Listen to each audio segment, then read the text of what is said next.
Sabda Pandita Ratu kali ini mengetengahkan episode ke-8 dengan judul Sang Rajasa Triwikrama.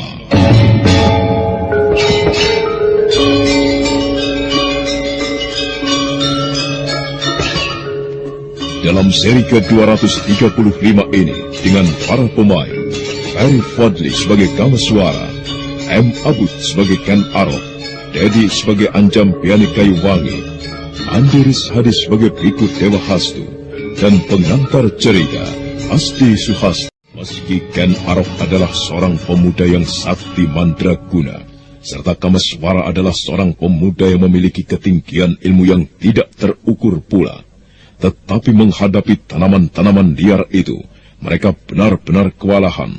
Sementara bulan memanjat semakin tinggi dan akan segera bergulir ke arah barat. Saat yang gawat, itulah sebabnya Kamaswara seperti tidak peduli dengan nasibnya sendiri. Dia segera membangunkan ajian raga bajra dan riung laut di dalam genggaman tangannya. Di belakang peristiwa ini tergantung nasib sekian banyak orang. Jika aku mati, kematianku tidaklah sia-sia, asal keganasan bongkahan logam itu segera bisa diatasi. Raga bajra dan riung laut, semoga ajian itu bisa menghantarkan aku untuk menggapainya. Raga bajra, riung laut, raga bajra, riung laut. Kau telah siap, Kamaswara? Iya, aku telah siap. Bagus. Ayo kita mulai. Ya!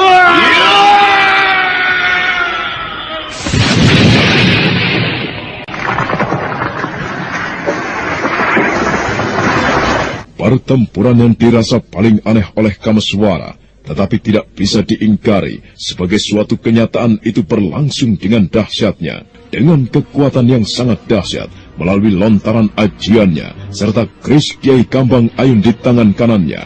Kamaswara mencoba menerobos kepungan pepohonan itu. Demikian pula dengan Ken Arok, cambuknya meledak-ledak ditingkah oleh aumannya menggetarkan, menghajar pohon-pohon liar yang terus saja berdatangan.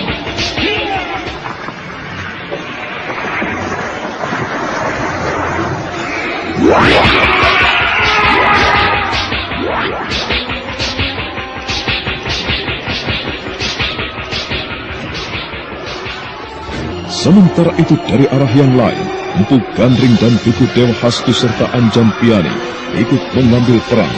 Kehadiran mereka ternyata menarik perhatian pepohonan yang lain. Pohon-pohon yang tercemar oleh pengaruh bongkahan logam itu bergerak menyongsong mereka, menerjang pepohonan lainnya yang tidak tercemar. Kakang, dengar suara itu. Yang menyongsong kita. Ya, menarik sekali. Ini benar-benar sebuah pengalaman yang menarik, Kakang. Barangkali tidak akan pernah dialami oleh siapapun. Iya. Hati-hati, Anjam Piani. Dia akan membunuh kita. Lihat, itu lagi, Kakang. Maka di arah yang lain itu, Empu Gandring, Biku Dewa Hastu dan Anjam Piani segera mengalami keadaan yang nyaris tidak berbeda dengan Kamaswara atau Ken Arok. Terlampau sulit membedakan pohon-pohon yang tercemar dengan pohon yang sesungguhnya. Mereka tidak berani berhitung dan bermain-main. Itulah sebabnya ayunan dan sambaran pedang mereka tidak lagi membedakan antara tumbuhan yang telah tercemar atau pepohonan yang sebenarnya tidak tercemar. Ya! Awasin kokangmu, Adi! Ya!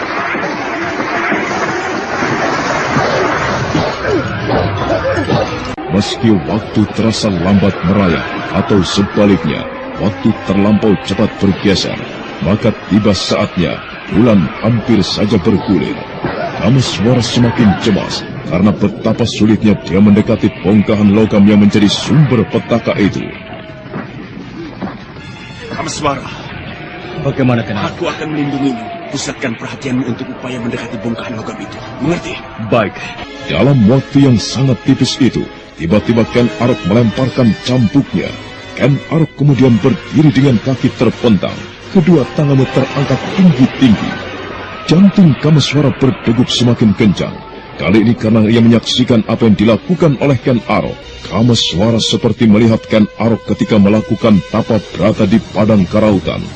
Ken Arok seolah menunjukkan bahwa dirinya adalah benar-benar kekasih para dewa.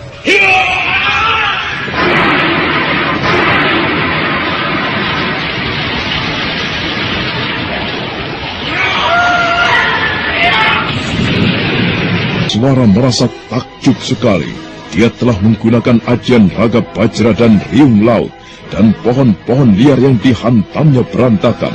Namun begitu pohon itu berantakan dan tumbang, maka pohon yang lain muncul kembali. Tetapi apa yang dilakukan oleh Ken Arok kali ini benar-benar menggetarkan hatinya.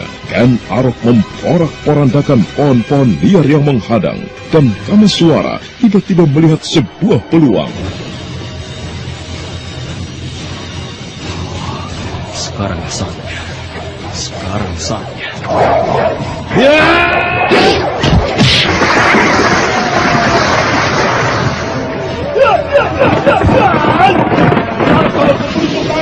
Terimalah ini.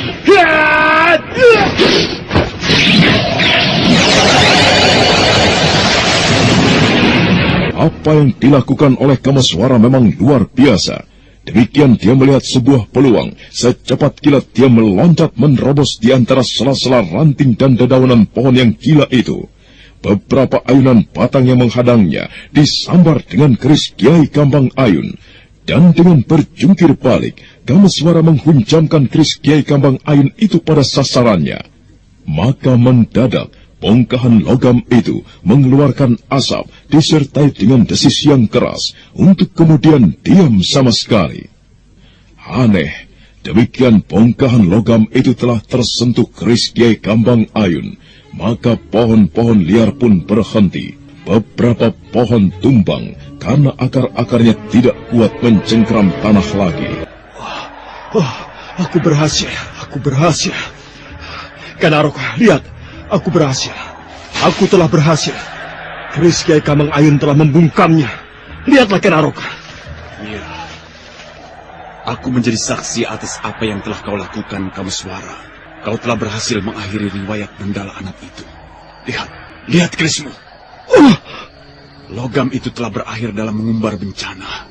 Tetapi keris itu? Logam pada keris Kiai Kambang Ayun telah meleleh. Nah, Kameswara, ambillah. Bongkahan logam itu menjadi hakmu. Apa maksudmu? Kau telah berhasil mengakhiri petualangannya. Benda itu sekarang menjadi milikmu. Untuk apa? Tidak, aku tidak membutuhkannya. Benar, kau tidak membutuhkannya, Kameswara. Tidak. Bagaimana kalau bongkahan logam itu aku miliki? Apakah kau merasa keberatan? Tidak. Ambillah. Aku tidak sudi merawat benda sumber kematian yang mengerikan itu. Baiklah. Nampaknya benda ini berjodoh dengan diriku. Ken Arok melangkah. Dengan kedua tangannya dia mengais tanah yang sebagian telah menguruk bongkahan logam itu. Ken Arok kemudian mengangkat logam itu. Dengan seksama, Kameswara ikut memandangi bongkahan logam itu, yang ternyata hanyalah sebuah bongkahan logam yang tidak aneh, sebagaimana batu yang tergolek di banyak tempat. Kameswara menghela napas panjang, dan kemudian melontarkan pandangan matanya ke sekelilingnya. Hatinya tiba-tiba berdesir. Betapa dahsyatnya peristiwa ini. Sungguh sangat luar biasa dan dahsyat sekali. Tumbuh-tumbuhan itu tiba-tiba berhenti. Kenapa, Ken Arok? Karena kau telah berhasil mengakhiri nafsu liar yang muncul dan memancar dari bongkahan logam ini, Kameswara. Pada bongkahan logam inilah terletak kehendak dan perilaku liar itu. Apakah dengan demikian, pohon-pohon itu telah kembali pada keadaannya semula, yang menjadi pohon sewajarnya? Mungkin kita bisa memeriksanya, Kameswara. Kameswara kemudian melangkah mendekati batang pohon yang berada di dekatnya. Dengan pisau pendek yang masih tergenggam di tangan kirinya, Kameswara melukai batang itu. Kameswara berdesir.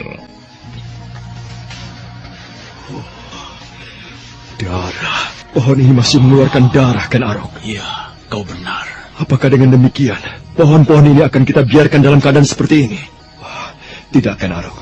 Rasanya aku tidak rela. Pohon-pohon yang telah liar dan mengalami penyimpangan ini harus ditumpas semuanya. Jangan sampai ada yang tersisa. Kameswara memandang ke sekeliling. Hatinya semakin berdesir membayangkan tumpukan pohon yang tumpang tindih. Terlampau sulit baginya membayangkan bahwa pohon-pohon itu pernah menjadi makhluk yang mengerikan. Kameswara lebih berdesir lagi ketika melihat darah yang meleleh yang mestinya berupa getah. Tiba-tiba seperti tersadar, dia mengamati dirinya sendiri dan kemudian mengamati tubuh Ken Arok. Kita telah mandi darah.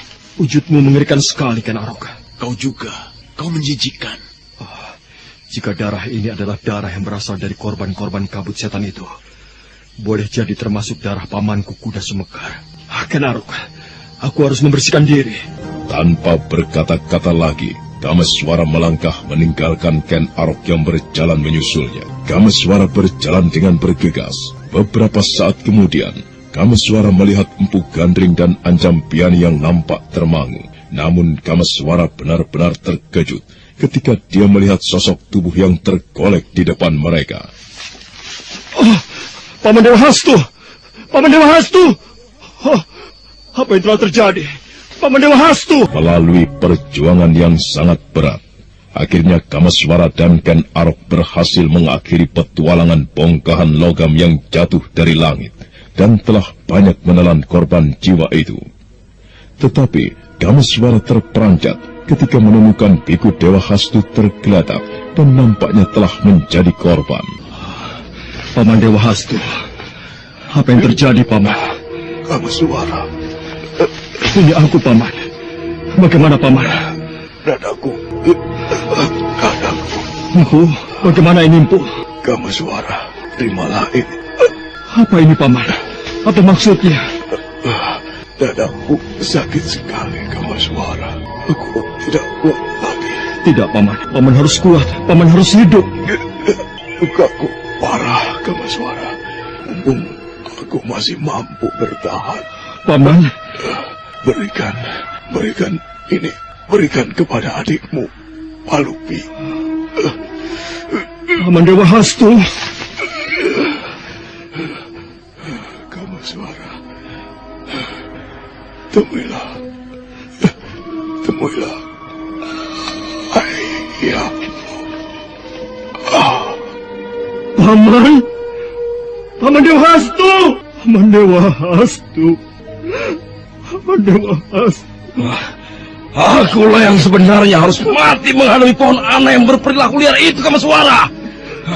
Pamanmu bermaksud menolongku, tetapi paman mula yang kemudian terjebak. Ia mati karena menolong aku, Kameswara.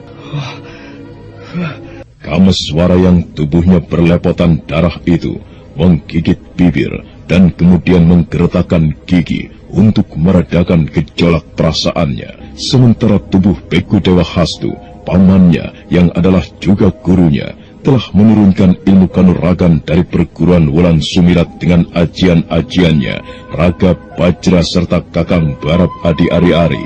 Kini tubuhnya telah membeku, tidak lagi mampu bernapas. Kameswara mendekap tubuh yang koncatan jiwa itu dengan jiwa yang bergetar.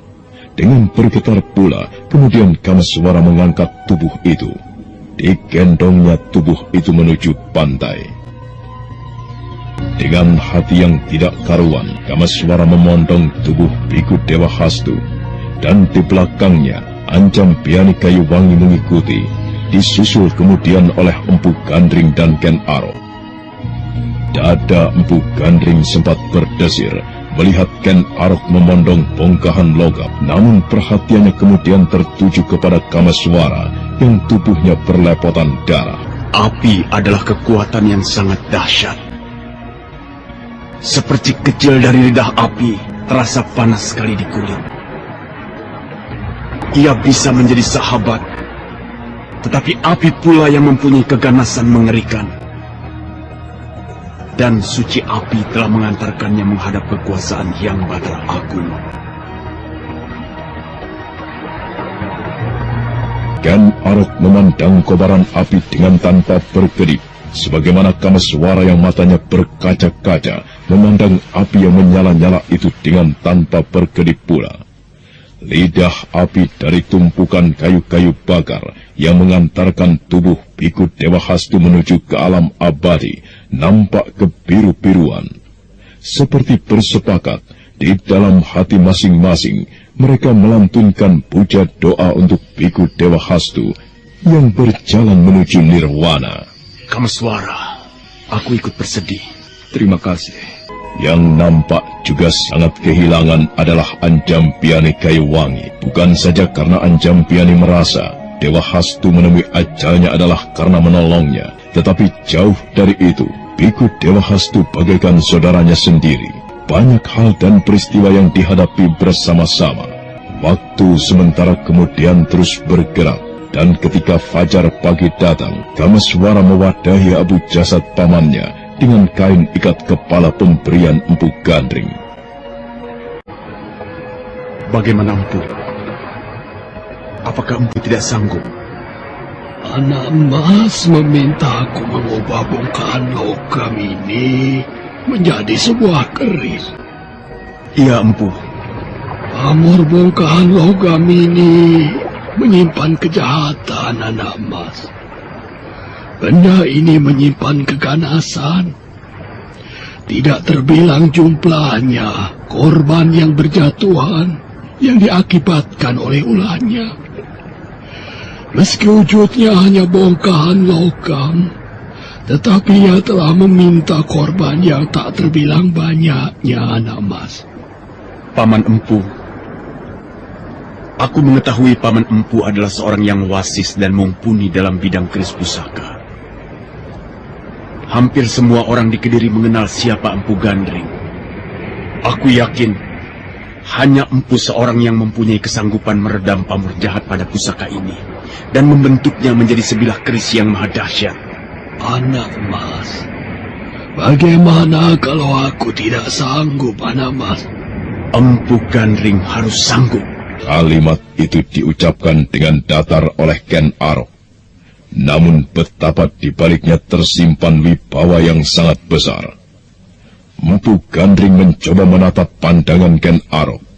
Namun ternyata Empu Gandring tidak mampu melawannya.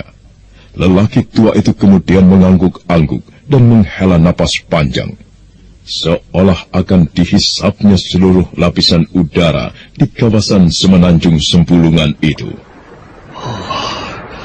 Baiklah, anak Mas. Aku akan mengerjakan permintaan anak Mas Ken Arok. Akan tetapi, karena bongkahan logam ini bukan bongkahan yang sembarangan, aku membutuhkan waktu. Keris yang harus aku kerjakan itu tidak bisa diraut sembarangan, anak Mas. Baik, Empu.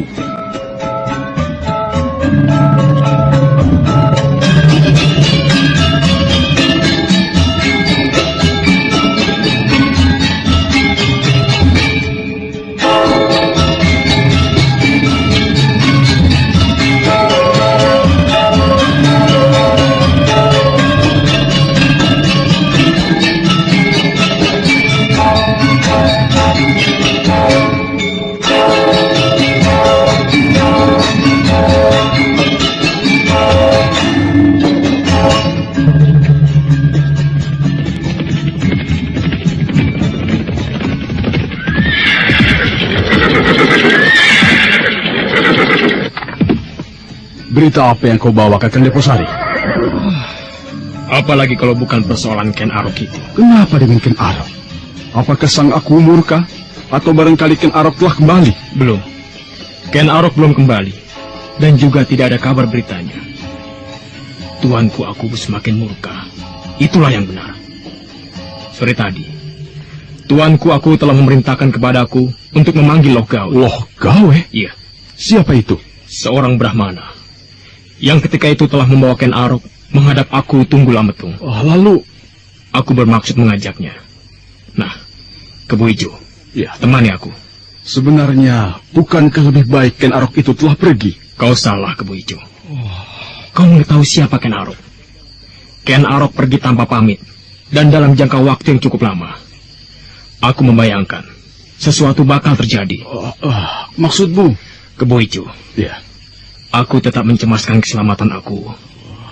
Aku mempunyai dugaan bahwa Ken Arok tengah melakukan sesuatu. Entah apa sesuatu itu. Ya, aku tidak mengerti. Nah, bagaimana?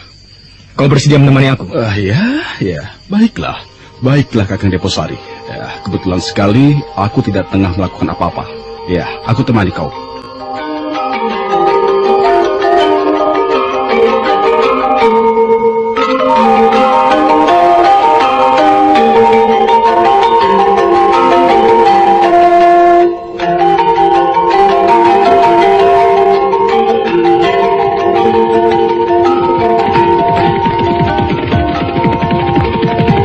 Malam itu adalah malam kelima setelah bulan purnama yang menandai sebuah peristiwa dahsyat di semenanjung Sembulungan.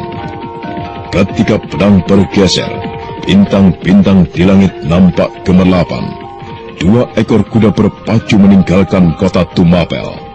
Kebo Ijo dan Senopati Diposari memacu kudanya dengan tidak begitu cepat.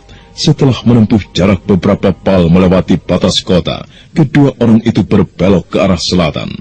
Hingga kemudian, manakala telah mendekati tengah malam, keduanya telah sampai di tujuan.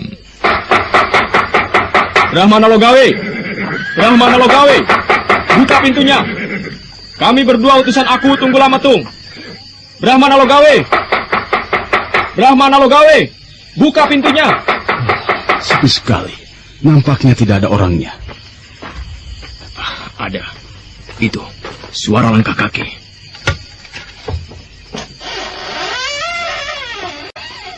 Ada apa? Mengapa Kakang Diposari? Kau terkejut melihat aku? Ken Arok, ternyata kau di sini. Iya, aku berada di sini. Dan kau Kakang Diposari. Mengapa malam-malam seperti ini kau datang kemari?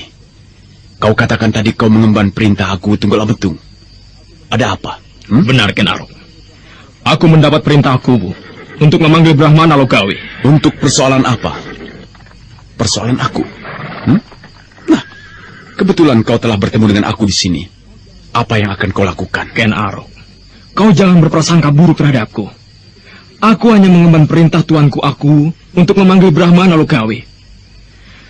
Brahmana Logawe diminta menghadap aku untuk dimintai keterangan tentang ulahmu.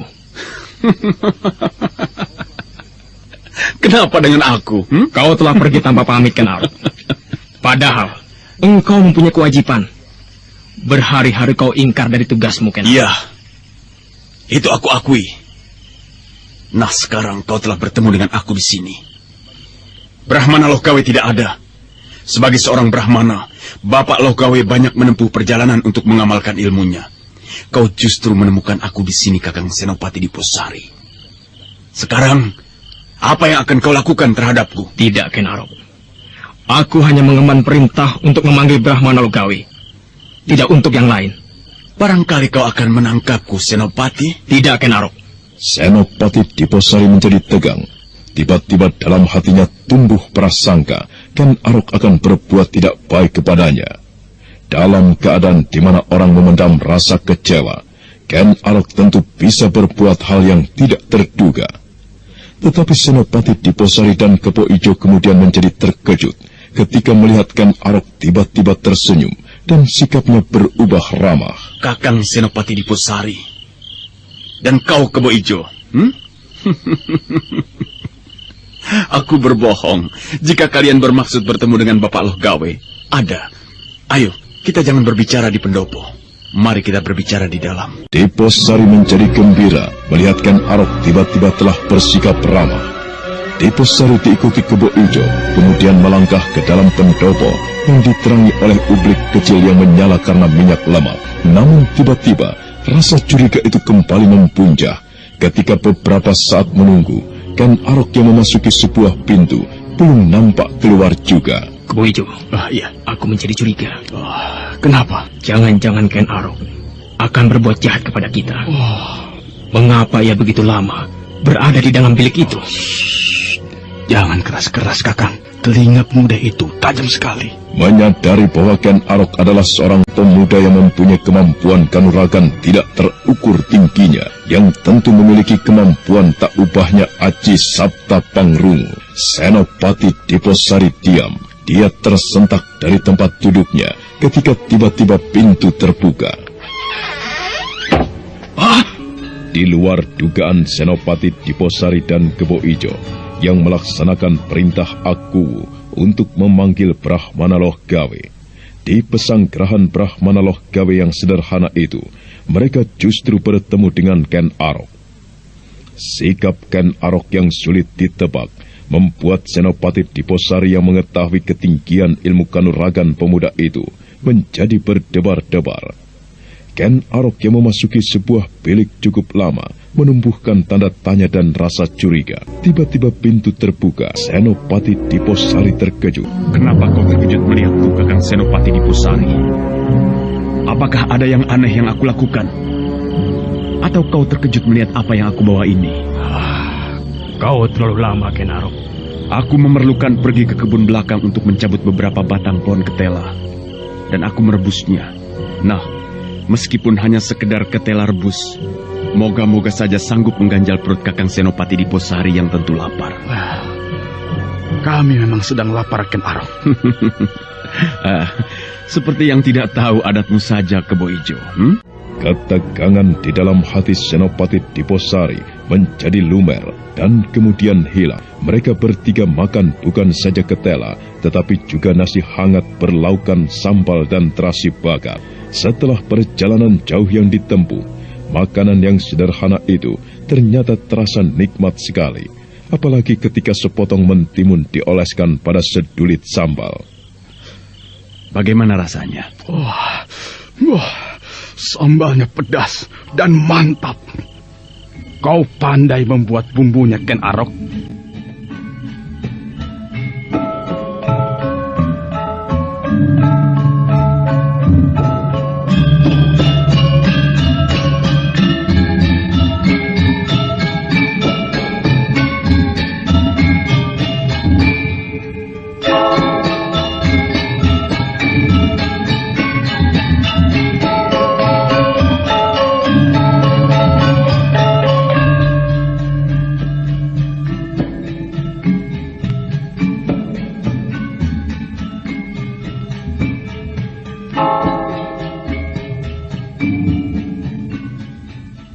Ken Arok hanya tersenyum. Bahkan dengan ramahnya dia menuangkan air kendi yang dingin ke gelas bumbung bambu tamu-tamunya. Dan waktu pun bergeser kian larut dan bahkan mendekati saat fajar pagi. Senopati Diposari tidak tahan lagi mengurai rasa herannya.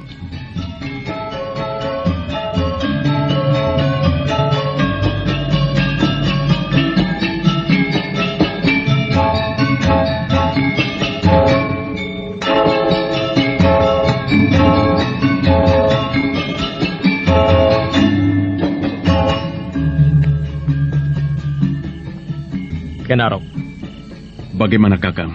kau mengatakan Brahmana Loh Gawe ada. Di mana beliau? Bapak Brahmana Loh Gawe tengah memuja semadi. Dan aku tentu berkeberatan jika Brahmana Loh Gawe diganggu ketika belum saatnya wudar semadinya. Lalu kapan Brahmana Loh Gawe akan wudar dalam semadinya? Besok pagi, ketika matahari terbit, Bapak Brahmana Loh Gawe akan wudar semadinya. Saat itu kau bisa menyampaikan apa perintah aku kepadamu. Baiklah, aku akan menunggu. Apakah aku membatasi waktu untuk tugas yang harus kau laksanakan, Kakang Senopati? Iya. Justru ketika fajar tiba, aku harus kembali berada di Tumapel. Terserah Kakang Senopati. Apakah akan menunggu atau sebaiknya kembali? Tetapi aku mengatakan sebenarnya bahwa Bapak Brahmana Loh Gawe tidak bisa diganggu sebelum beliau wudar dalam bersemedi. Aku tentu memaklumi. Meski waktu terasa lambat sekali merayap, namun akhirnya saat fajar pun kemudian tiba, Senopati Diposari dan Kebo Ijo menjadi semakin tenang dan menjauhkan segala prasangka ketika melihat sebuah bangunan di samping gandok terbuka, dan kemudian seorang lelaki tua berpakaian cara Brahmana berjalan dengan tenang menuju ke arahnya. Senopati Diposari dan Kebo Ijo serentak berdiri dan mengangguk hormat.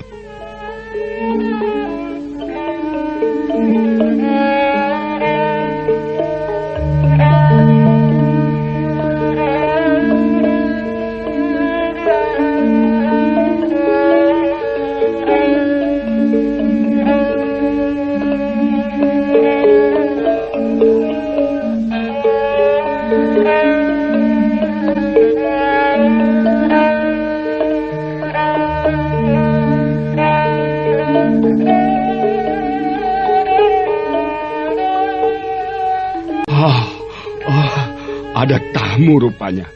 Wah, mengapa aku tidak kau beritahu pentingkan? Anak Mas adalah seorang senopati dari Tumapel. Hah? Ya, mungkin aku telah mengenal anak Mas berdua. Tetapi mungkin pula aku belum mengenal atau ya lupa. Aku Brahmana Logawe. Kalau boleh aku mengetahui, siapakah nama anak Mas berdua? Kami memang benar dari Tumapel, Bapak. Aku seorang senopati. Namaku Deposari. Dan aku Kebo Ijo, Bapak. Akan tetapi, aku bukan seorang senopati. Juga bukan seorang prajurit. Aku dan Kakang Senopati Deposari hanyalah teman. Sebagaimana aku juga berteman dengan Ken Arok. Begitu. Baiklah anak Mas berdua. Atas kedatangan anak Mas di pesanggerahanku yang sederhana ini, aku mengucapkan selamat datang. Seperti inilah keadaannya. Sebuah pesanggerahan yang sebenarnya tidak pantas disebut pesanggerahan. Akan tetapi, kesederhanaan yang nampak tidaklah mewakili keadaan yang sebenarnya, Bapak Brahmana. Apa maksudnya anak Mas? Bahwa di dalam persanggerahan yang sederhana seperti ini, tinggal orang-orang yang mempunyai nama besar. Brahmana Logawe, yang kata-katanya dipercaya dan diagungkan oleh tuanku Aku Tunggul Ametung atau Ken Arok, yang mempunyai olah kanuragan tidak terukur tingginya. Kau salah anak Mas. Aku hanyalah seorang Logawe yang kecil. Dan Ken Arok pun, ia manusia biasa. Sedikit kelebihannya tertutup oleh banyak kekurangannya. Bukankah anak Mas datang kemari karena tuanku Aku akan mempersoalkan ulah anak ini? Benar, Bapak. Aku mengemban perintah tuanku Aku untuk meminta Bapak Brahmana menghadap. Sebenarnya di pagi ini, setelah aku selesai bersemedi, aku bermaksud menempuh perjalanan menuju ke Tumapel untuk menghadap tuanku Aku. Namun ternyata tuanku Aku telah mengirim petugas untuk mengambilku. Baiklah anak Mas, aku tidak akan menolak. Akan tetapi, aku minta maaf. Aku telah terbiasa menempuh perjalanan dengan jalan kaki. Aku akan tiba di Tumapel lebih lambat dari Kisanak. Apakah Kisanak keberatan? Jika itu telah menjadi kehendak Bapak Empu, aku tidak bisa menolak. Ken Arok, bagaimana Bapak? Sumber persoalan yang akan dibicarakan nanti adalah kau. Aku mengerti Bapak. Tahukah kau bahwa sikapmu meninggalkan tugasmu, meninggalkan Tumapel dalam beberapa hari ini tanpa pamit, tanpa ada penjelasan, itu salah? Iya Bapak, aku menyadari sekarang. Seharusnya jika kau memiliki persoalan yang harus kau selesaikan dan membutuhkan waktu untuk mengerjakannya, kau harus meminta izin. Aku tentu tidak akan keberatan. Aku menjadi kecewa, Ken Arok. Karena aku telah menjadi contoh untuk hal yang tidak baik. Aku telah menggunakan pengaruhku atas Aku untuk mengabdikan kau di istana. Dan sekarang nampaknya aku harus mengulangi hal itu. Tetapi Ken Arok, aku hanya akan mengantarkanmu. Aku tidak akan membelamu jika aku akan menjatuhkan hukuman atas perbuatanmu. Kau mengerti? Aku mengerti Bapak. Bagus. Bapak Brahmana Logawe. Bagaimana anak Mas Senopati Deposari? Karena telah cukup jelas, sekarang mumpung masih pagi sekali, izinkanlah kami berdua mohon pamit. Kami mendahului untuk melaporkan segalanya kepada tuanku Aku. Silakan anak Mas. Aku iringi doa. Semoga anak Mas selamat sampai di tujuan, tanpa menemukan aral melintang dalam wujud apapun. Terima kasih Bapak Brahmana. Ken Arok, aku minta diri. Selamat jalan Kakang Senopati. Bapak Brahmana, aku juga mohon diri. Silakan anak Mas Kebo Ijo. Aku iringi doa. Terima kasih Bapak. Ken Arok, aku pulang. Pulanglah. Ken Arok, bagaimana Bapak Brahmana? Yang membedakan manusia dan binatang adalah akalnya. Manusia dan binatang nyaris tidak berbeda. Binatang mempunyai nafsu membunuh. Nafsu dasar manusia adalah juga membunuh. Nah, dari segi wujud, binatang mempunyai darah. Manusia juga memiliki darah. Kau lihat kera. Kera mempunyai tangan, manusia mempunyai tangan. Wujud kera dengan manusia sangat mirip. Tetapi tetap saja akal manusia masih menjadi pembeda. Kera hanya berbuat dan bertindak berdasarkan nalurinya. Manusia berbuat dan bertindak dituntun oleh pemikirannya. Ken Arok, cobalah kau belajar untuk menguasai diri. Tidak liar seperti selama ini. Keliaranmu adalah keliaran yang dimiliki binatang. Kau bisa menerima apa yang aku maksud, Ken Arok? Endapkanlah gejolak hatimu. Jangan hanya menuruti hawa panas. Berbuatlah dengan perhitungan-perhitungan. Aku akan melakukannya, Bapak Brahmana. Bagus. Sekarang mandilah dan bersiap dirilah. Kau akan kuantar menghadap Aku Tunggu Ametung kembali. Jika Aku nanti akan menjatuhkan hukuman kepadamu, kau harus menjalaninya dengan pasrah dan terbebas dari dendam atau perasaan semacamnya. Kau mengerti? Aku mengerti, Bapak. Bagus. Nah, berbenah dirilah.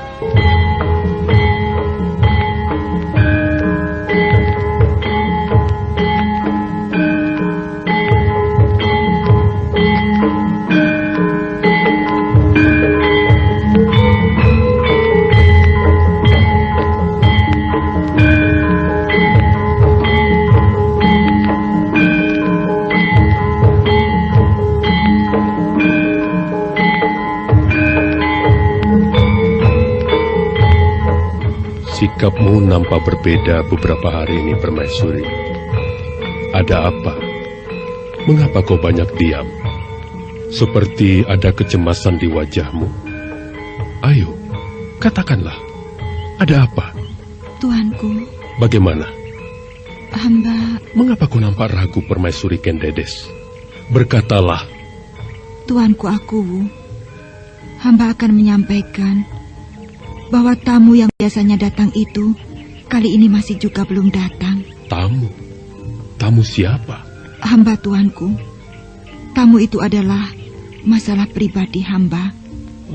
Atau masalah pribadi yang dihadapi setiap wanita. Tuanku, mungkin hamba telah hamil. Apa? Kau hamil, Kendedes? Tunggu Amatung bertanya-tanya di dalam hati. Ketika pada hari-hari terakhir, permaisurinya menunjukkan keadaan yang aneh, sikap yang tidak sewajarnya. Dan Aku menjadi gembira setengah mati ketika Kendedes mengatakan bahwa dirinya telah hamil. Tubuh istrinya yang cantik jelita itu dipeluknya dengan mesra.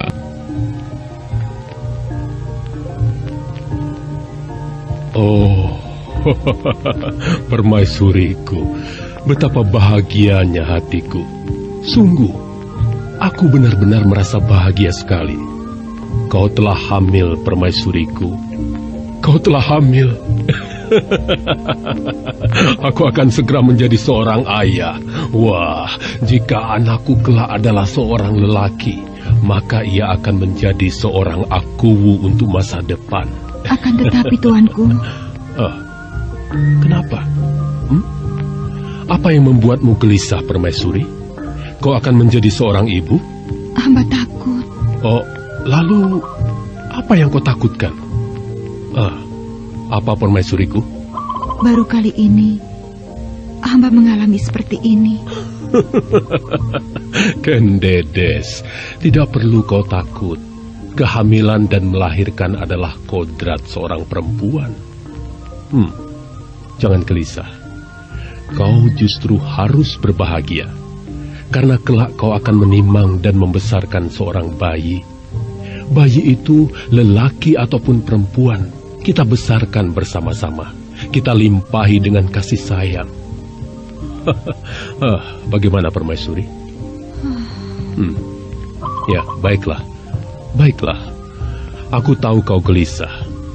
Tetapi percayalah, kelak aku akan justru menjadi seorang yang paling berbahagia, di samping kebahagiaanku tentunya.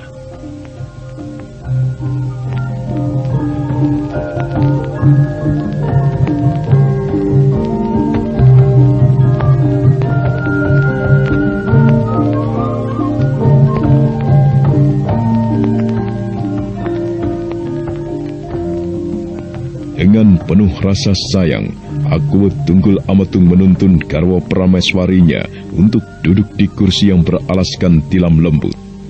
Dengan rasa sayang, kemudian aku mencium kening istrinya dan mempusai rambutnya. Aku kemudian bergegas menuju sudut pendopo. Sementara seorang emban yang sedang duduk di sana terkejut karena aku mendatanginya.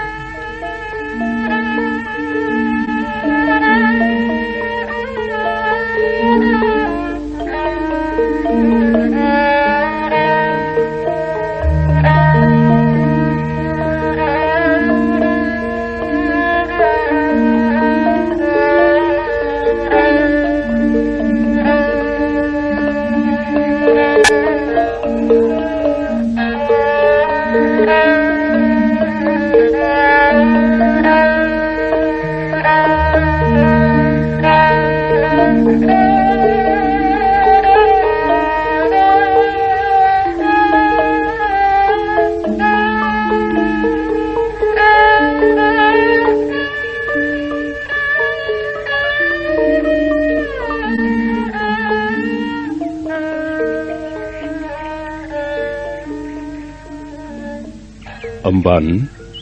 Ampun, tuanku. Namamu siapa? Hamba Ruci, tuanku. Emban Ruci. Kau pernah hamil? Hamba, tuanku. Hamba masih seorang gadis. Hamba belum pernah melahirkan. Kalau begitu, panggilkan seorang atau dua orang emban yang pernah melahirkan atau punya pengalaman melahirkan berkali-kali.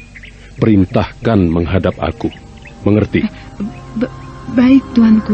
Dengan tergopoh-gopoh dan tak habis bingungnya, Emban Ruci segera menuju sebuah bangunan yang berada jauh di belakang istana. Di sana tempat beberapa emban bertempat tinggal di dalam lingkungan istana. Ada apa kau, Emban Ruci? Berjalan tergopoh-gopoh. Aku mendapat perintah yang aneh. Perintah aneh apa? Tuanku Akuwu tidak biasanya mendekati aku. Sampai di sudut pendapa, Tuanku Akuwu cukup memanggil. Tapi kali ini tidak. Jangan-jangan akan mengangkat derajatmu menjadi seorang garwa selir. Kau ini? Tidak. Lalu apa yang dikatakan kepadamu? Apakah sang Akuwu nampak gejala yang aneh kepadamu? Tangannya jawil barangkali? Cepat katakan. Perintahnya itu apa? Tadi ia bertanya kepadaku, apakah aku pernah hamil? Tentu saja aku sangat terkejut. Dan aku jawab belum. Lalu aku memerintahkan kepadaku untuk memanggil emban yang pernah hamil. Aku pikir iya. Ya, aku pikir iya. Kau benar.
Hamba mengaturkan sembah, tuanku.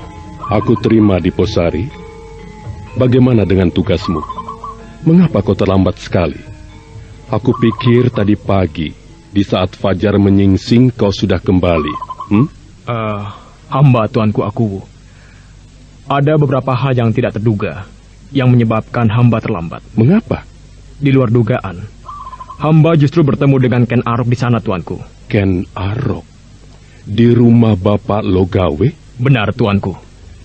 Oh, beberapa hari, bahkan terhitung sebulan lebih, ia meninggalkan tugasnya tanpa pamit.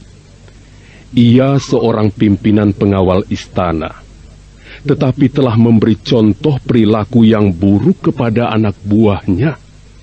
Lalu apa yang dilakukan di sana, Diposari? Dengan ringkas dan jelas serta rinci, Senopati Diposari melaporkan perjalanan tugasnya. Aku Tunggul Amatung mendengarkan laporan itu dengan seksama. Manakala cerita itu telah berakhir, aku kemudian berdiri. Aku Tunggul Amatung berbicara dengan membelakangi Senopati Diposari. Jadi apa yang kemudian dikerjakan oleh Ken Arok selama ini? Sebulan lamanya ia ingkar dari tugasnya sebagai pengawal istana. Sebulan itu ia seperti telah menyepelekan aku. Apa yang dikerjakannya? Ampun tuanku. Hamba mohon ampun. Karena hamba tidak mendapatkan keterangan tentang hal itu. Demikian juga dengan Bapak Brahmana Lugawi. Juga tidak memberikan keterangan yang jelas tentang apa yang dikerjakan oleh Ken Arok selama ia ingkar dari tugasnya. Bagaimana pendapatmu sendiri, Diposari? Apakah pendapat hamba sangat perlu, tuanku? Berbicaralah. Hamba tetap mencemaskan nasib tuanku Aku. Hamba mengetahui bahwa Ken Arok memiliki kemampuan kanuragan yang tinggi. Hamba khawatir jika ia berbuat sesuatu yang di luar kendalinya. Apakah menurutmu sebaiknya ia aku usir saja? Bukankah aku telah memiliki alasan untuk melakukannya? Hamba, tuanku. Wewenang sepenuhnya berada di tangan tuanku Aku. Baiklah, Senopati Diposari. Aku izinkan kau lumengser dari hadapanku. Bagaimana perasaanmu, Permaisuri? Setelah kau mendapatkan beberapa keterangan dari beberapa emban yang telah pernah hamil dan melahirkan, kau telah menjadi tenang, bukan? Hamba tuanku, hamba telah sedikit tenang. Oh, sedikit tenang? Artinya masih gelisah? Oh, baiklah, itu wajar. Tetapi janganlah kau membayangkan hal-hal yang justru akan membuatmu ketakutan. Akan berakibat tidak baik. Hamba tuanku, tetapi bolehkah hamba mengajukan sebuah permohonan? Apa? Katakan saja. Dari kecil, hamba sudah terbiasa dilayani dan ditemani oleh Bibi Wlingi. Hamba ingin Bibi Wlingi menemani hamba, tuanku. Jangan cemas, Ken Dedes. Permintaanmu tentu aku penuhi. Aku akan memerintahkan prajurit untuk menjemputnya. Sekalian mengabarkan kepada Bapak Empu Purwo. Waktu terus bergerak. Matahari yang melaksanakan tugasnya memberikan penerangan pada bumi dan persada mulai menyentuh permukaan batas cakrawala di langit belahan barat. Cuaca tidak begitu cerah. Mendung tebal nampak menggantung di langit sebelah barat dan utara, siap menumpahkan hujannya. Namun mendung yang tebal itu justru disambut dengan kegembiraan, bahkan diharap segera turun menjadi hujan. Setelah cukup lama kemarau membuat sawah dan kebun kekurangan air, senja kemudian bergeser hingga petang membayang. Lampu dan oncor mulai dinyalakan di sudut-sudut istana. Lampu-lampu yang menggunakan minyak jarak atau lemak binatang menyala terang. Dengan lidah apinya digoyang oleh angin yang memberi warta akan segera turunnya hujan. Ketika waktu terus bergeser, Brahmana Lohgawe dan Ken Arok telah menginjak pintu istana. Prajurit jaga yang mengetahui kehadiran Ken Arok, pimpinan pengawal istana, memberi jalan dengan tidak perlu banyak tanya.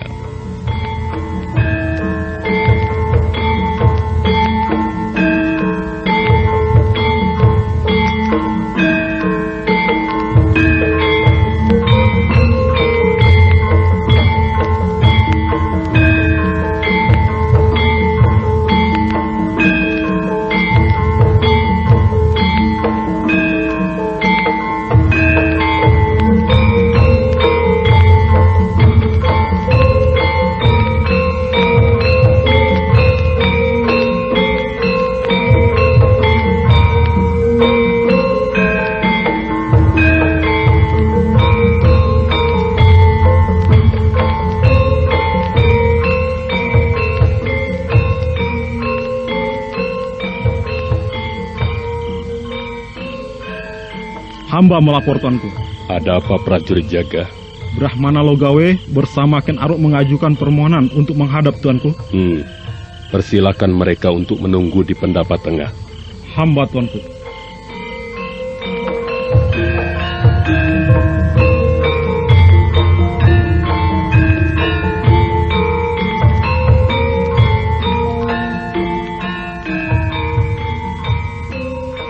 Brahmana Loh Gawe dan Ken Arok kemudian dipersilahkan menunggu di pendopo tengah, tempat mana biasanya dipergunakan oleh tamu-tamu yang akan dilayaninya secara pribadi. Mengapa kau gelisah, Ken Arok? Aku tidak gelisah, Bapak. Jangan lupakan kata-kataku. Bersikaplah tenang. Duduklah dengan tenang. Barangkali besok pagi aku akan menemui kita, Bapak Brahmana Loh Gawe. Kapanpun aku akan menerima kita. Itu adalah haknya Ken Arok. Diamlah. Ken Arok semakin gelisah. Ada rasa sakit hati yang semakin membuncah di dalam hatinya. Saudara pendengar, untuk mengetahui jawabannya, silakan mengikuti kelanjutan kisah ini dalam seri berikutnya. Sampai jumpa.